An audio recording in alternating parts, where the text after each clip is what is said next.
अखमीरी रोटी के पर्व की पवित्र सभा आ गई है। आज आइए हम अखमीरी रोटी का पर्व और जुनून शीर्षक उपदेश के साथ इस पर्व के अर्थ पर विचार करें। लगभग 3500 वर्ष पहले मूसा के समय में परमेश्वर ने अखमीरी रोटी का पर्व नियुक्त किया था, जब इजरायली मिस्र छोड़कर कनान की ओर जा रहे थे। बाइबल कहती है कि पुराने नियम के पर्व नए नियम की घटनाओं की छाया है। अंत में ये मसीह के पूरे जीवन में प्रकट हो गया।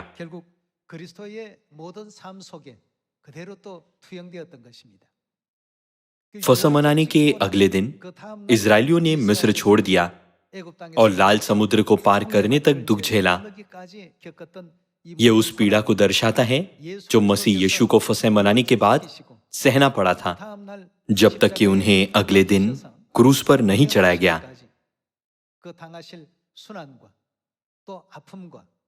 परमेश्वर ने इन अभिलेखों को 3500 वर्ष पहले छोड़ दिया था। मसीह के सभी कार्य हमारे लिए उदाहरण है। इसीलिए उनके उदाहरण का पालन करते हुए क्या हमें परमेश्वर की महिमा के लिए और अपने प्रिय सियोन परिवार के सदस्यों के लिए नहीं जीना चाहिए? 2000 साल पहले शांति के समय में पतरस और अन्य चेलों ने कहा, हे प्रभु, हम मृत्यु तक आपका पालन करेंगे। लेकिन जब ऐसी स्थिति का सामना करना पड़ा जहां मृत्यु टाली नहीं जा सकती थी, तो वे सभी भाग गए। यहां तक कि पतरस ने भी, जिसने सबसे मजबूत विश्वास होने का दावा किया था, 3 बार यीशु का इनकार किया। यीशु उनके मन और उनके विश्वास के बारे में बहुत अच्छी तरह से जानते थे। इस प्रकार क्या उन्होंने उन्हें नहीं बताया कि वे उनका इनकार करेंगे और उन्हें त्याग देंगे? परमेश्वर जानते हैं कि मनुष्य कितने कमजोर हैं। वो जानते हैं कि हमारे मन में जो कुछ भी है, उसके बावजूद चुनौतीपूर्ण परिस्थितियों में हमारी कमजोरियां प्रकट होगी। इसीलिए उन्होंने पतरस से कहा, मुर्गे के बांग देने से पहले तू 3 बार मेरा इनकार करेगा। यीशु के चेलों ने उनका इनकार किया। यहूदा इस्करियोती, जो प्रेरितों में से एक था, ने भी उन्हें धोखा दिया। इसके बारे में सोचिए कि जब उनके चेलों ने उन्हें छोड़ दिया तो उन्हें कैसा लगा होगा। चेलों को वहां होना चाहिए था जिन पर वो भरोसा कर सके। उन्होंने कहा, मैं मृत्यु तक आपका पालन करूंगा। उन्होंने अंदर से इस तरह के दर्द को सहन किया। उसी समय वो शारीरिक दर्द से गुजरे, अनगिनत उपहास और यहां तक कि क्रूस की पीड़ा को भी झेला।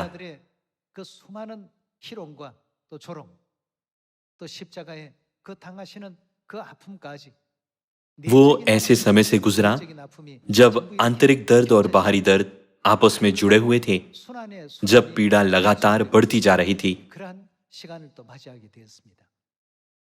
ऐसे लोग हैं जो दावा करते हैं कि मैं मसीह के पद चिन्हों पर चलता हूं, लेकिन जब वे कठिनाइयों का सामना करते हैं तो अपने विश्वास की यात्रा को रोक देते हैं। इसके अलावा ऐसे लोग भी हैं जो स्वर्ग की ओर जाने वाले इस मार्ग से फिर जाते हैं। प्रथम चर्च में और इस युग में भी ऐसी ही स्थिति है। लेकिन जब हम इन क्लेशों पर जय पाते हैं तो हमें स्वर्ग की महिमा का मुकुट दिया जाएगा, है ना?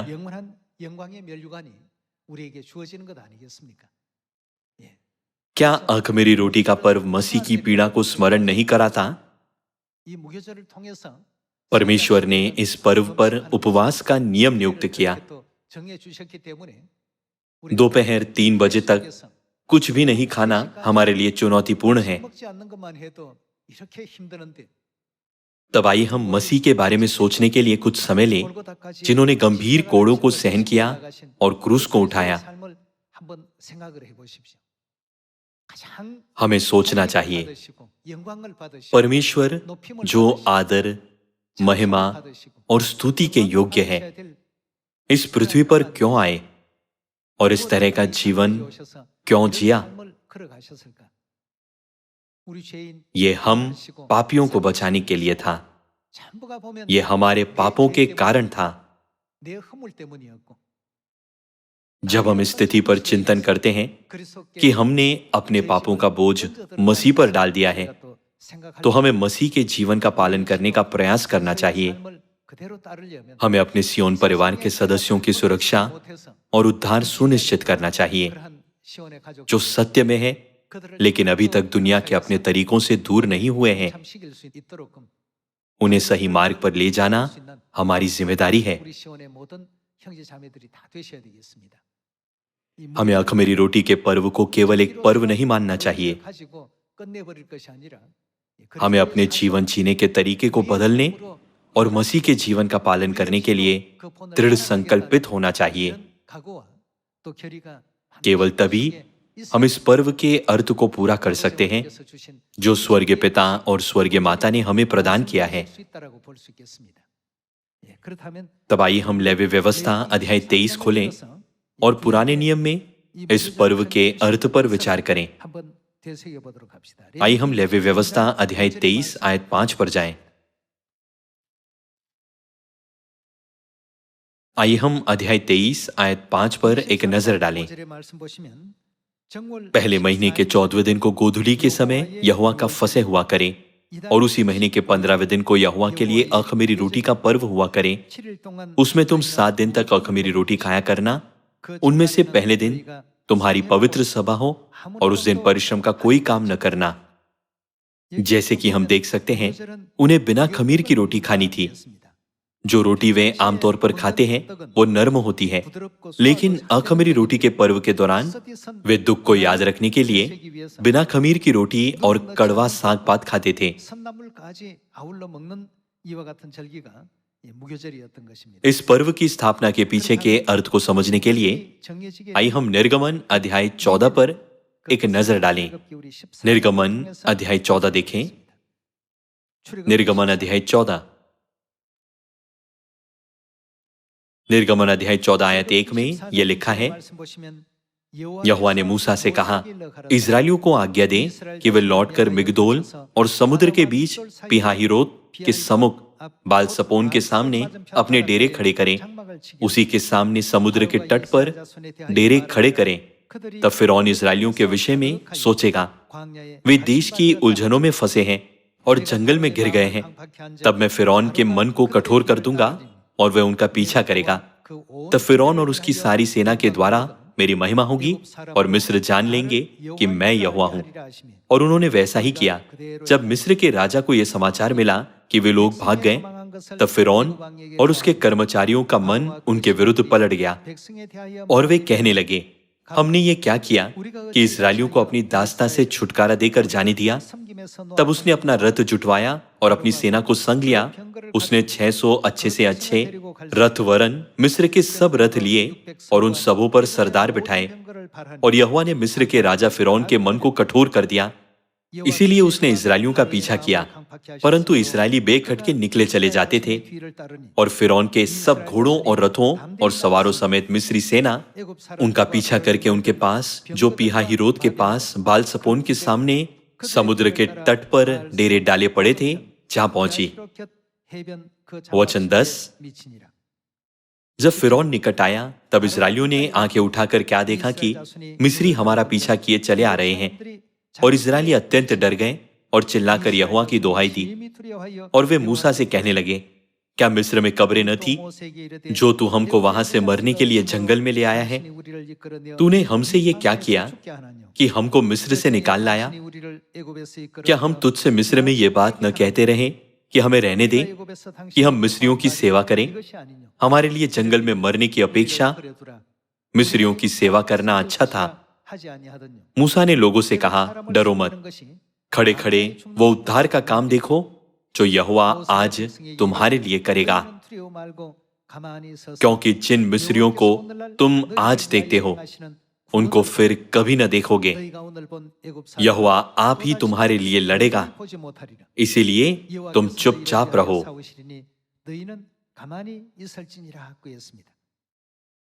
मिस्री सेना ने इजरायलियों का पीछा किया और उनके लाल समुद्र को पार करने तक पीड़ा जारी रही। परमेश्वर ने दिन को बादल के खंभे के द्वारा और रात को आग के खंभे के द्वारा उनका मार्गदर्शन किया, परंतु वे मिस्री सेना से डरते थे।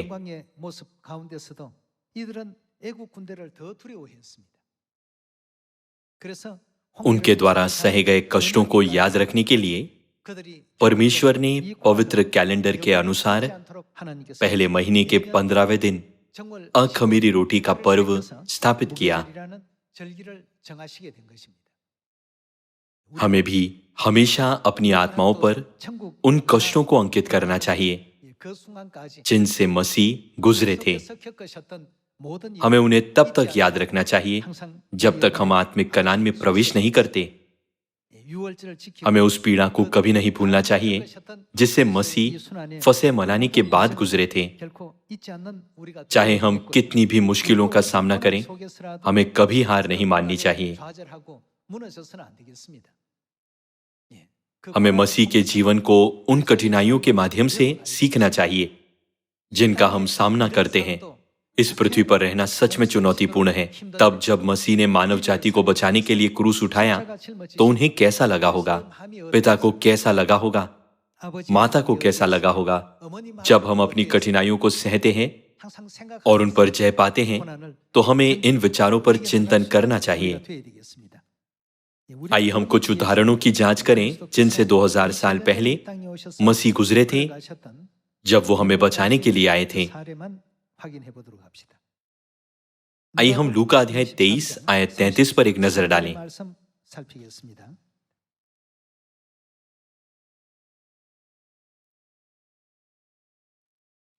जब वे उस जगह जिसे खोपड़ी कहते हैं पहुंचे तो उन्होंने वहां उसे और उन कुकर्मियों को भी, एक को दाहिनी और दूसरे को बाईं ओर क्रूसों पर चढ़ाया।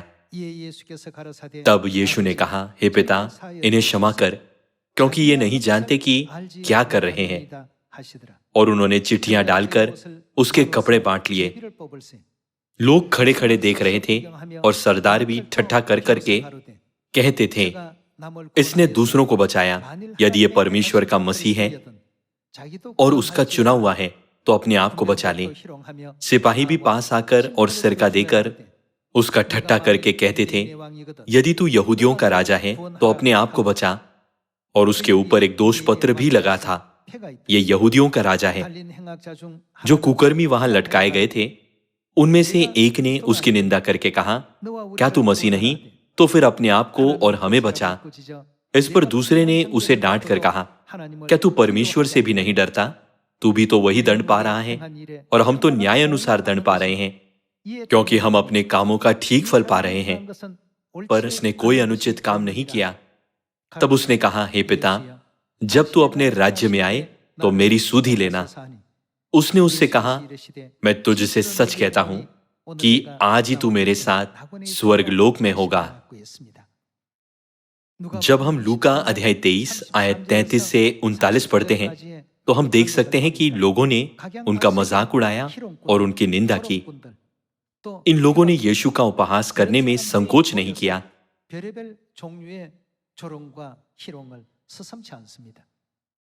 यहां तक कि बाईं ओर के डाकू ने भी, जिसे अपने स्वयं के घृणित अपराधों के लिए क्रूस पर चढ़ाया गया था, बिना किसी पाप के क्रूस पर चढ़ाए गए यीशु का मजाक उड़ाया।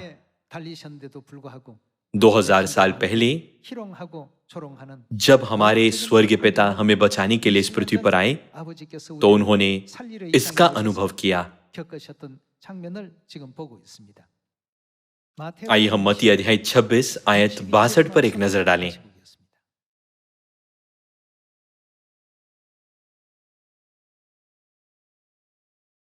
तब महायाजक ने खड़े होकर यीशु से कहा, क्या तू कोई उत्तर नहीं देता? ये लोग तेरे विरुद्ध में क्या गवाही देते हैं? परंतु यीशु चुप रहा।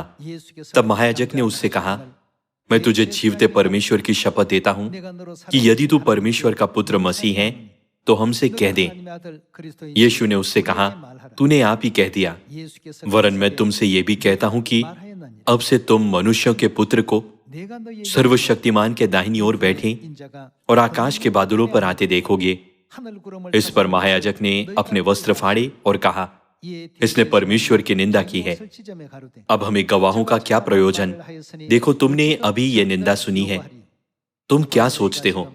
उन्होंने उत्तर दिया, ये वध होने के योग्य है। तब उन्होंने उसके मुंह पर थूका और उसे घूंसे मारे।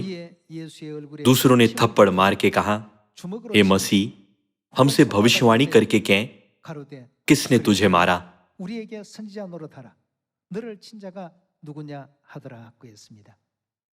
सृष्टि मात्र ने सृष्टिकर्ता परमेश्वर के विरुद्ध ये कार्य किए। उन्होंने बेशर्मी से अपने पापों का फल खुद पर और अपनी संतानों पर लौटने के लिए कहा। आइए हम अध्याय 27 आयत 27 पर जाएं। आइए हम आयत 27 देखें। तब हाकिम के सिपाहियों ने यीशु को किले में ले जाकर सारी पलटन उसके चारों ओर इकट्ठी की और उसके कपड़े उतारकर उसे लाल रंग का बागा पहनाया और कांटों का मुकुट गूंथकर उसके सिर पर रखा और उसके दाहिने हाथ में सरकंडा दिया और उसके आगे घुटने टेक कर उसे ठट्ठों में उड़ाने लगे और कहा, हे यहूदियों के राजा नमस्कार, और उस पर थूका और वही सरकंडा लेकर उसके सिर पर मारने लगे। जब वे उसका ठट्ठा कर चुके तो वो बागा उस पर से उतारकर फिर उसी के कपड़े उसे पहनाए और क्रूस पर चढ़ाने के लिए ले चले। हमने अभी अभी लूका अध्याय 23 और मत्ती अध्याय 26 और 27 को पढ़ा। हमने इन अभिलेखों को देखा जो आंशिक रूप से दर्शाते हैं कि मसीह ने क्या क्या झेला था। कल्पना कीजिए कि यदि हमारे शारीरिक पिता निर्दोष होते हुए भी इन चीजों को सहन कर रहे होते तो आप उनके बच्चों के रूप में कैसा महसूस करेंगे? ये एक असहनीय दृश्य होगा। यदि हम अपने सामने इस तरह के अपमानों को देखें तो हम क्रोधित होंगे। ये बातें कैसे हो सकती है? लेकिन हमारे द्वारा किए गए पापों के कारण मसीह इन सभी कष्टों से गुजरे। यदि हमने इसे महसूस किया है तो हमें खुद से पूछना चाहिए, आज हमारी मानसिकता कैसी होनी चाहिए? इसीलिए यीशु ने हमें सिखाया कि यदि हम मसीह के जीवन का पालन करना चाहते हैं तो हमें अपना क्रूस उठाकर उसके पीछे हो लेना होगा। यीशु ने हमें सिखाया कि स्वर्ग के राज्य में लौटने का यही मार्ग है। आइए हम मत्ती अध्याय 16 पर जाएं। आइए हम मत्ती अध्याय 16 आयत 24 पर एक नजर डालें।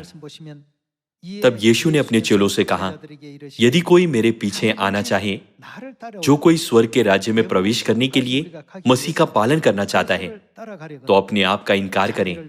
उन्हें अपने अहंकार और जिद का इनकार करना होगा और अपना क्रूस उठाएं और मेरे पीछे हो लें। यहां क्रूस वास्तविक क्रूस को संकेत नहीं करता, बल्कि ये पीड़ा का प्रतीक है। यीशु ने कहा कि हमें इस पीड़ा को उठाना चाहिए और उनके पीछे हो लेना चाहिए। आइए हम आयत 25 देखें। क्योंकि जो कोई अपना प्राण बचाना चाहे वे उसे खोएगा, और जो कोई मेरे लिए अपना प्राण खोएगा वो उसे पाएगा। यहां इस वचन में मसीह सियोन की संतानों को सिखाते हैं, यदि कोई मेरे पीछे आना चाहे तो अपने आप का इनकार करें और अपना क्रूस उठाएं और मेरे पीछे हो लें। इसीलिए हम ये निष्कर्ष निकाल सकते हैं कि अखमीरी रोटी के पर्व का सारांश सभी अहंकार और घमंडी विचारों को त्याग कर अपना क्रूस उठाकर मानव जाति को बचाने के एकमात्र इरादे से मसीह का पालन करना है।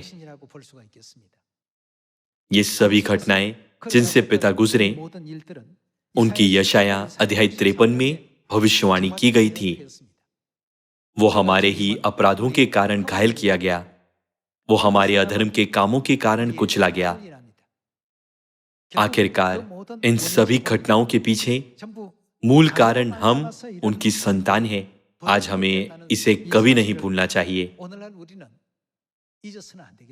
यदि हम इसे भूल जाते हैं तो हम अपने भाई और बहनों के साथ लापरवाही से पेश आ सकते हैं, और इसके अलावा हम मसीह के जीवन का पालन करने के लिए आवश्यक विश्वास प्राप्त करने में विफल हो जाएंगे।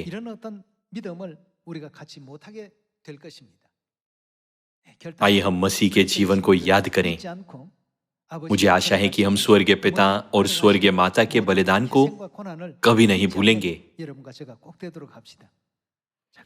तब हमें मसीह की पीड़ा से क्या सीखना चाहिए?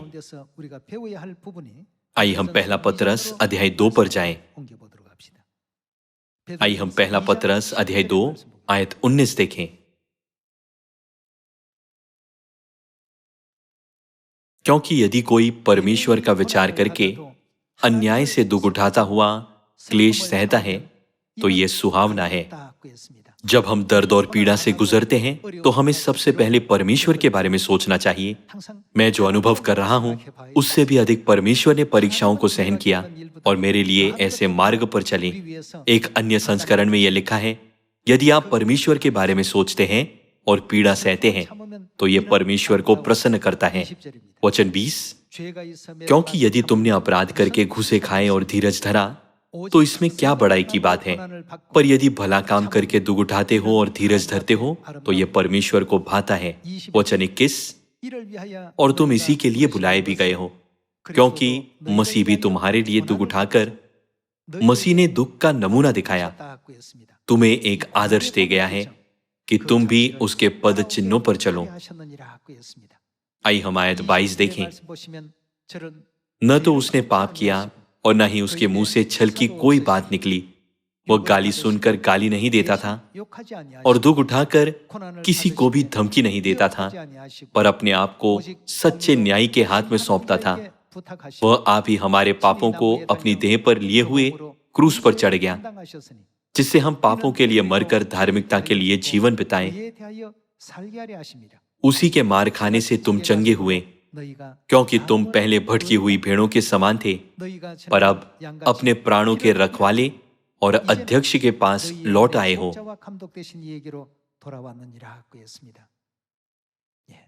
सियोन के हमारे भाई और बहनों को परमेश्वर की ओर मार्गदर्शन करने की प्रत्येक प्रक्रिया में हमें याद रखना चाहिए कि मसीह ने हमारे लिए कैसे दुख उठाया और उनके पद चिन्हों का पालन करना चाहिए, तभी हम दूसरों को बचा सकते हैं।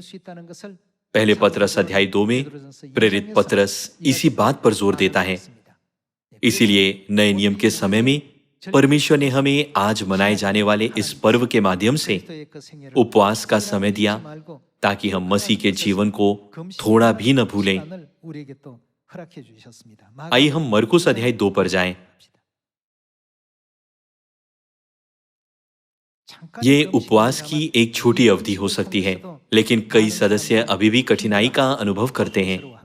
मरकुस अध्याय 2 आयत 18, यूहन्ना के चेले और फरीसी उपवास करते थे, अतः उन्होंने आकर उससे ये कहा, यूहन्ना के चेले और फरीसियों के चेले क्यों उपवास रखते हैं, परंतु तेरे चेले उपवास नहीं रखते? यीशु ने उससे कहा, जब तक दूल्हा बारातियों के साथ रहता है क्या वे उपवास कर सकते हैं?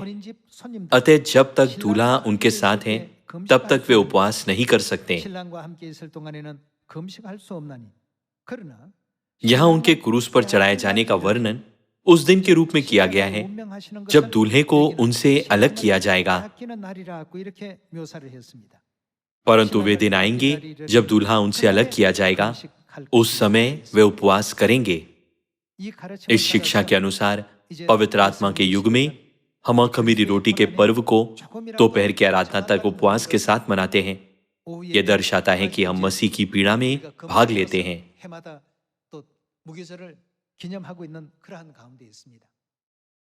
उपवास केवल आप में एक लक्ष्य नहीं होना चाहिए, इसके बजाय हमें इसके अर्थ के बारे में सोचना चाहिए। फसह मनाने के बाद मसीह पूरी रात नहीं सोए, बल्कि गतसमनी के बागीचे में प्रार्थना की। बाइबल में अभिलेख है कि उनका पसीना लहू की बूंदों के समान था। इस दृश्य से भी हम अंदाजा लगा सकते हैं कि वो क्षण कितना दर्दनाक और कठिन रहा होगा, है ना? प्रार्थना करने के बाद जब वो चेलों के पास आए तो उन्होंने उन सभी को ऊँघते हुए पाया। जागते रहो और प्रार्थना करते रहो कि तुम परीक्षा में न पड़ो। कल्पना कीजिए कि 3 बार चेलों के पास आकर और उन सबों को सोते हुए देखकर उन्होंने कितना अकेलापन महसूस किया होगा। केवल इस एक स्थिति को ध्यान में रखते हुए पिता के दर्द और पीड़ा को साझा करने वाला कोई नहीं था। सभी ने उन्हें छोड़ दिया। स्थिति से बचने के लिए उन्होंने उनका इनकार किया। उनके चेलों में से एक ने चांदी के 30 सिक्कों के लिए उनके साथ विश्वासघात किया। वो अकेलेपन के दौर से गुजरे। क्या तुम मेरे साथ एक घड़ी भी न जाग सके? अपने चेलों को जगाने के बाद वो गए और फिर से प्रार्थना की, और जब वो वापस आए तो वे फिर से सो रहे थे। अब हम यही कर रहे हैं। क्रूस की पीड़ा असहनीय थी, फिर भी उनके जीवन में किसी ने भी उन्हें सांत्वना नहीं दी और ना ही किसी ने उनका साथ दिया। 2000 साल का लंबा समय बीत गया है। स्वर्ग का राज्य बहुत करीब आ रहा है। पिता का युग और पवित्र आत्मा का युग बीत चुका है।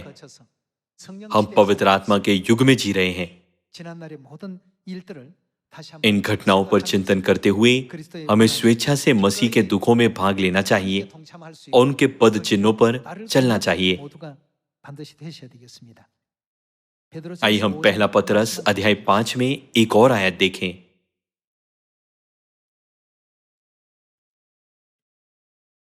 आइए हम पहला पतरस अध्याय 5 आयत 10 पर एक नजर डालें।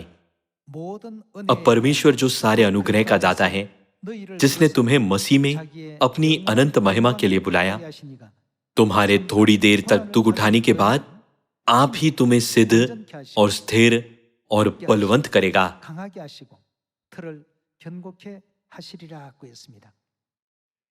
इस पृथ्वी पर हम जिन कठिनाइयों का सामना कर रहे हैं, उनके बीच हमें यह कभी नहीं भूलना चाहिए कि हमारे विश्वास को मजबूत करने, इसे दृढ़ और अटूट बनाने के लिए हमेशा परमेश्वर की युक्ति होती है।